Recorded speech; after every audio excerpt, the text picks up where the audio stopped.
حضرت علی المرتضیٰ فرماتے ہیں سیدہ فاطمہ نے کبھی مجھے کوئی کچھ کہا ہی نہیں، کبھی فرمائش ہی نہیں کی۔ ایک دن بیمار ہو گئی تو کہنے لگیں، میں قریب بیٹھا تو میں نے کہا فاطمہ زندگی میں تو نے کبھی کچھ نہیں مانگا، اور عزت والے باپ کی عزت والی بیٹی، میرا دل کرتا ہے کوئی فرمائش تو کرنا۔ تو حضرت فاطمہ کہنے لگی علی اگر ایک انار مل جائے نا، اگر ایک میرا دل کر رہا ہے اگر ایک انار مل جائے، ایک انار مل جائے تو طبیعت چاہ رہی ہے انار کھانے کو۔ مولا علی شیر خدا فرماتے میں گیا، ایک انار خریدا بازار سے، 1 دینار تھا میری جیب میں،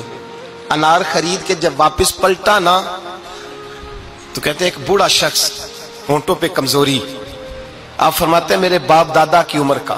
لڑکھڑاتے اس کے ہاتھ اور کہنے لگا علی میں بھوکا ہوں کئی دنوں کا۔ حضرت علی فرماتے ہیں میرے پاس وہ 1 ہی دینار تھا جس کا انار آ گیا، کہتے میں نے اسی وقت وہ انار نکالا، اس شخص کے ہاتھ میں رکھا، بوجھل قدموں سے جب میں اندر داخل ہوا نا تو پاک رسول کی پاک بیٹی، عزت والے نبی کی عزت والی بیٹی، صبر والے محبوب کی صبر والی بیٹی، کہتے ہیں جب میں نے اپنا قدم اندر رکھا دروازے کے تو فاطمہ نے میرا اترا ہوا چہرہ دیکھا تو کہنے لگی علی پیسے اللہ کے راستے میں دے آئے ہو، خیرات کر رہے ہو؟ حضرت شیر خدا رضی اللہ تعالیٰ عنہ فرماتے ہیں میں فاطمہ کی طرف دیکھا تو میں حیران ہو گیا، میں نے کہا فاطمہ تجھے، کہنے لگی مجھے یقین ہے آپ انار لینے گئے تھے، آپ نے خرید بھی لیا تھا، اور مجھے پتا ہے علی میرے ساتھ بے وفائی ہو ہی نہیں سکتی، یہ کسی سوالی نے مانگ لیا ہوگا، علی آ جا،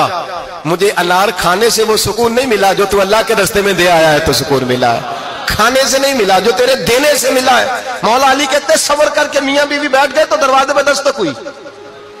کہتا میں اٹھ کے دروازے پہ گیا تو حضرت سلمان فارسی دروازے پہ کھڑے تھے، انہوں نے نا 9 انار مجھے دیے، کہنے لگے نبی پاک نے بھیجے ہیں، یہ 9 انار ہے نبی پاک نے بھیجے ہیں۔ تو حضرت علی شیر خدا فرمانے لگے ہمارے نہیں کسی اور کے ہیں، ہمارے نہیں کسی پڑوسی کے ہیں، دائیں بائیں دیکھ لے، کہنے لگے نہیں تمہارے ہی ہیں، فرمانے لگے نہیں میرے ہوتے تو 10 ہوتے، اس لیے کہ اللہ فرماتا ہے من جاء بالحسنۃ فلہ عشر امثالھا، تم ایک نیکی کرو گے میں 10 کا اجر عطا کروں گا،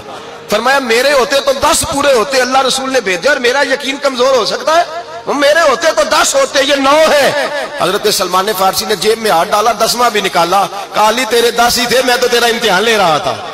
10 ہی تھے تیرے۔ یقین کی دولت زنجیریں کاٹ دیتی، یقین کی دولت انسان کو نواز دیتی۔ جب تو لڑکھڑاتا ہوا آیا ہے، میرے نبی پاک نے فرمایا یوں نہ کہا کر کے یا اللہ چاہے تو دے چاہے تو نہ دے، جب مالک سے مانگ تو کہا کر یا اللہ تجھی سے مانگنا ہے، میں لے کے اٹھوں گا، تو مجھے دے گا، فرمایا جتنا تیرا یقین کامل ہوگا اتنا ہی اللہ تجھے جھولی بھر کے عطا فرمائے گا۔